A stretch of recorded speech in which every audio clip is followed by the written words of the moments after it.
The Paris-Nice Tour is regarded as the greatest one-week cycle race in the world and the biggest event on the European calendar behind the Grand Tours, the Giro d'Italia, the Vuelta a España and of course the Tour de France. It has a special place in the heart of the cyclists who are only just beginning their new season. This is the first big meeting of the year for a race that dates back to the Second World War. The Paris-Nice brings together cycling's elite, and with the opportunity to accumulate UCI ranking points, it's the perfect way to start the new year brimming with confidence. The big names are all here. Some of them will be most familiar to those with a regular eye on the European cycling scene. Kazakhstan's Olympic medalist Alexander Kinokurov will head Germany's Deutsche Telekom team, and look out for the likes of Alex Zula as he tries to add to his lifelong list of achievements. The flat stages will no doubt be contested by the likes of Estonia's sprint king Jan Kursipu and Russian-born Belgium Andre Schmil. And don't discount the Aussie contingent, which this year is made up of Perth heartman Henk Vogels, riding for the US Mercury team.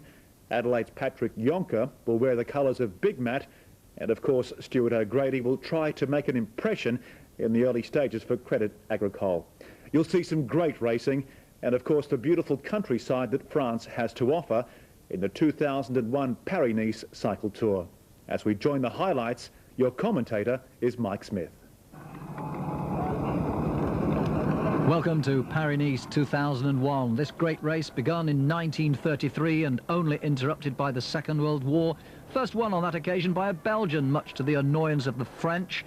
It's the first major stage race of the European season. 181 top professionals converged on the town of Nevers, consisting of 23 teams of either 7 or 8 riders. Ironically, Nevers, some 200 kilometres south of Paris, where the race usually begins. In fact, stage 1 finished here just 12 months ago.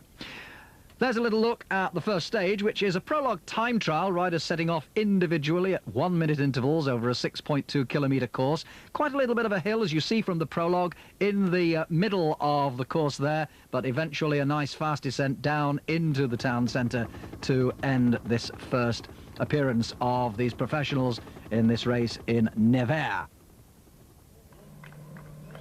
So, the first rider we see coming out of the starting gate, the Belgian Nico Matin of the French Cofidis team, and the Frenchmen will love to see this rider, even though he comes from across the border in Northern Europe. A great favourite with the French crowd, Matin, although he's not had too many victories to his name.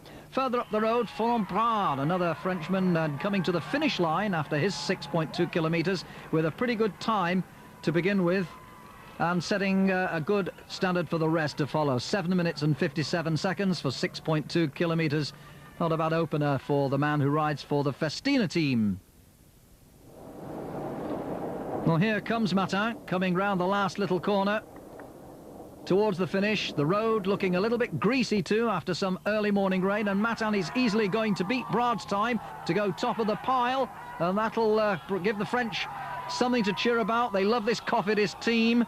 7 minutes 48. Matin, then the new leader.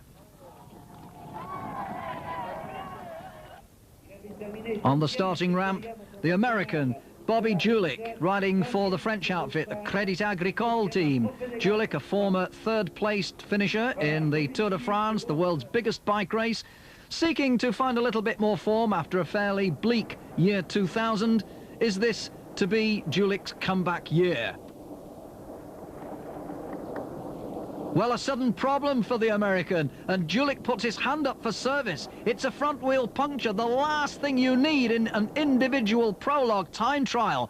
Out comes the front wheel. Where's the mechanic? There he is, quickly with a front wheel replacement, and valuable time lost by the American. As we switch now to Laurent Brochard. Brochard, of course, a great favourite with the crowds here, coming through to the finish in what looks like a reasonable time. Meantime, David Miller, the Briton who rides for the Cofidis team, has gone into second place with 7 minutes 56. Brochard's not quite going to get to that particular time, nor of course to Matin's. It's Brochard in exactly 8 minutes at the moment. Cofidis have 1 and 2 with Matin and David Miller, who of course won the Tour de France Prologue and took the yellow jersey in that great race last July. Now a look at last year's Paris-Nice winner, the German Andreas Klüden. Surprised a lot of people, Brochard included, after Brochard had held the jersey for 4 days 12 months ago. But Klüden's coming back from a little bit of a cold and a touch of flu. Hasn't quite got the form yet that he hopes for later on in the season. Not going to take over the lead just yet. Oh, and look at that. I said the roads were greasy. He nearly came adrift there. The back wheel slipping and sliding all over the place. But Klüden still aboard safely. But the time probably a little bit disappointing, but he'll be using this race to get some miles in his legs and get back to the fitness which he showed in this race 12 months before.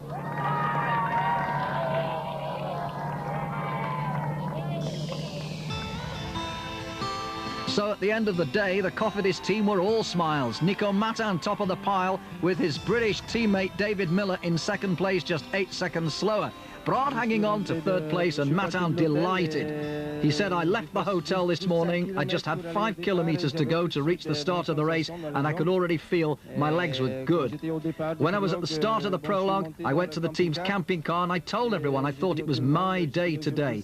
I had really strong legs. I was sure Miller and I would be first and second, and we've made it. What a great way to start Paris-Nice. Nico Matin, the Belgian, giving Cofidis an opening victory in Nevers in this prologue of Paris-Nice 2001. So a smiling Matin on the podium to receive the plaudits of the crowds, the kisses from the girls, and only his second professional victory, incidentally. Surprisingly, he's normally a hard-working man for other team leaders, but this was his day. The white jersey then, signifying overall leader, the jersey which he will carry into the next stage.